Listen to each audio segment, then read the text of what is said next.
get it. You've been playing golf for a while, you're getting better, but you've reached that plateau. Maybe you're starting to look at different ways to swing the club. You're on YouTube, you're trying to figure out what the answer is. Sometimes it's not an answer of effort, it's an answer of strategy. So I want to share with you 5 habits of highly successful golfers. Something I've learned over 20 years of being able to play professionally myself, as well as being able to teach people professionally. So I want to give you what those 5 things are. And stay tuned for the last one, because without it, I don't believe that anyone can really reach their potential. So stay tuned. Hey everybody, my name is Matthew Thomas. I've been playing golf for about 20 years at this point. Played professionally, been able to teach professional golfers as well, and I want to give you these strategies, these 5 strategies, to be able to help you play your best out there, because I know that you can do it. So let's get into it. Pew. Bam. So number 1, have a plan. 3 components to this one. Number 1 is a practice plan. So knowing what it is that you're going to practice to get to where you want to get to. It's important to have a map, right? In order to know where we're going, we really need to know where we are. Where are you in the state of your game? Do you need to sharpen your short game? Do you have to get better out of the bunkers? How many times am I getting up and down out of 10 shots, out of 10 opportunities? That's really what you want to get clarity on, so that you can get good at what you practice. What is your greatest opportunity to succeed on the golf course? The second part of that is building a game plan, how to approach the golf course and how to go through. Golf swing and playing golf are 2 completely different sports. I'll tell you right now, you do not want to be working on your golf swing out on the golf course. So if you are, knock it off, all right? It's not going to help you out there. And then the third part of that is to have a little flexibility in that plan. If you get started, always build some give into it. Don't say at the beginning of the season, I have to practice this for 3 months. Well, a month in, if you start doing that thing well, you can shift and pivot to the next thing that's going to help you do well. So that's number 1. The second thing that we're going to talk about is having a pre-shot routine. Now, this is not being robotic every time. We're human beings after all. So building a habit of, what am I going to focus on? Where am I at in here? So for me personally, what I'm doing is I take a normal golf swing and I feel my finish, right? Do I want this to fade? Do I want it to draw? Do I want to hit it high, hit it low? How's it going to react on the green? I go through a scenario, right? There's a couple different ways you can build a pre-shot routine, a mental pre-shot routine, to develop some consistency in your game, right? We have to think differently in order to score differently. The next part of that is to know whether you're more of a field player or a visual player. Do you have to see the shot, or can you feel it? How do you set up to it? Think about Bubba Watson, right? Bubba Watson is more of a field player. He can start to, really feel the shots that he has to hit. And he's also a bit of a visualizer too, where he can see the shape of it. So what is your strength and what can you double down on? And then the last part of that is just to remember what it is that you've practiced. Don't get into a scenario on the golf course and feel unprepared. Utilize the practice that you've had before to be able to double down on everything that you've been working on. So, for example, if I have a 145 shot over water, don't think of it as something you haven't practiced before. Go back to that range session when you were really hitting the ball well, and just tap into what it felt like, how you were hitting the golf ball, and remember that, and you're going to be much more apt to hit it solid. Same applies if you have trouble going right and there's trees right or a hazard right.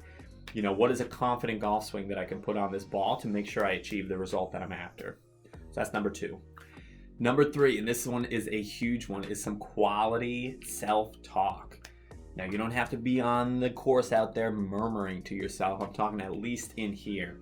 When I hit a shot fat or I hit a shot thin, am I beating myself up and carrying that with me throughout the rest of my round? If I hit a drive out of bounds to the right or I hook it left, how long do I keep that with me before I actually let it go? Because that's the thing that you keep that derails you and gets you away from shooting your best score. You can really do it today. One of those skills is being able to let go and really just forgive yourself. Think about golf. There's nobody that doesn't hit poor shots. You see the professionals. The PGA Tour has a bit I encourage you to check out that's called Golf is Hard. Shows all of them hitting the same shots that we do. So don't think that you're superhuman in that sense. We all make mistakes in this sport. And then 2 others that I want to add to that are being patient and optimistic. If you've had a rough patch of holes, know that it operates in a curve like this, right? Sometimes we're getting better and sometimes we're having some tough shots. So if you understand the flow of things, right? Winter comes after summer every year, right? It's the same thing in golf. You're going to have your bad shots, then you're going to have your good shots. The cool thing about golf is that you're in control of the seasons in that sense. You can always be optimistic and see that, you know, hey, today could be the day. I really haven't seen myself shoot my best in a while. Like, I'm due.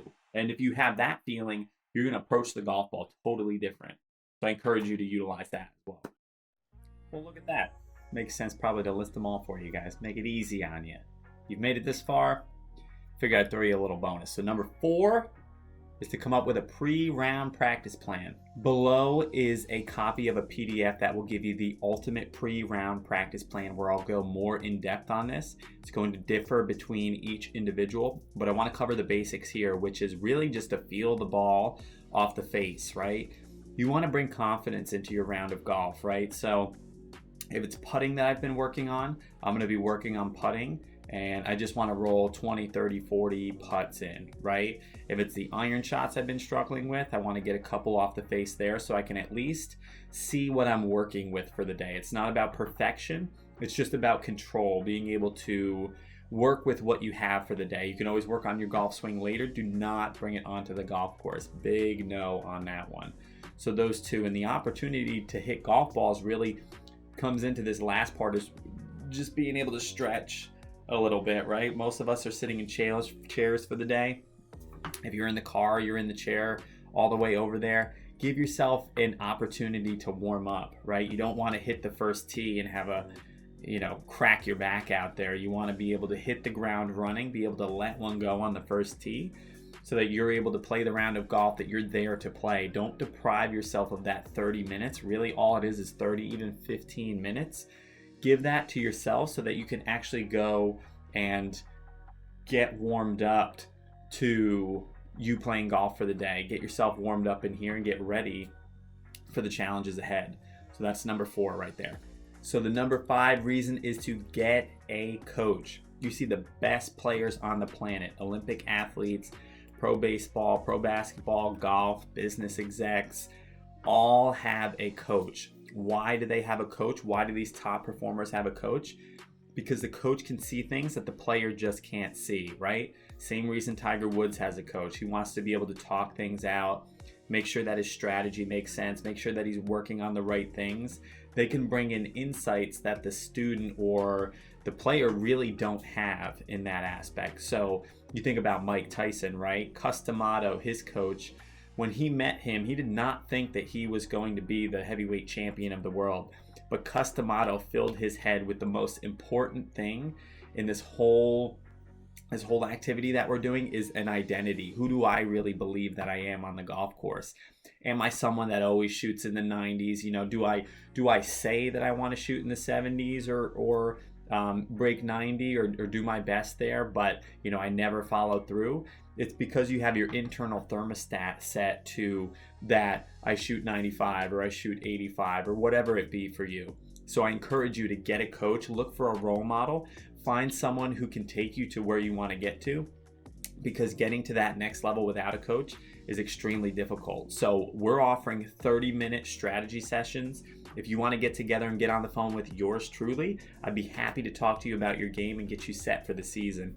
I want to see you playing your best golf. It's not working harder, it's working smarter. Tap into the things that are actually going to make a difference for you. I'm telling you this from my heart. I played professionally for over 2 years. I was going to a point where in the back 9 I started doing terribly. I'd be 2, 3, 4 under par, and then I would just fall apart. And it was so consistent. And I had to find out the patterns that were getting me to derail myself.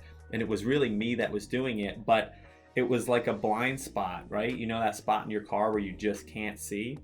It's not that it's not there, it's just that you can't see it. And the coach really helped me see what that was and take me to the next level. So I want to give you all my experience. There's a form down below where you can submit a time to get on the phone with me. I'd love to take your game to the next level and make sure you're kicking some butt out there this year. So in the meantime, watch the other videos, download that PDF, schedule your call, play with some passion out there. I love this game just as much as you do, and I want to see you succeed. So thank you so much for watching.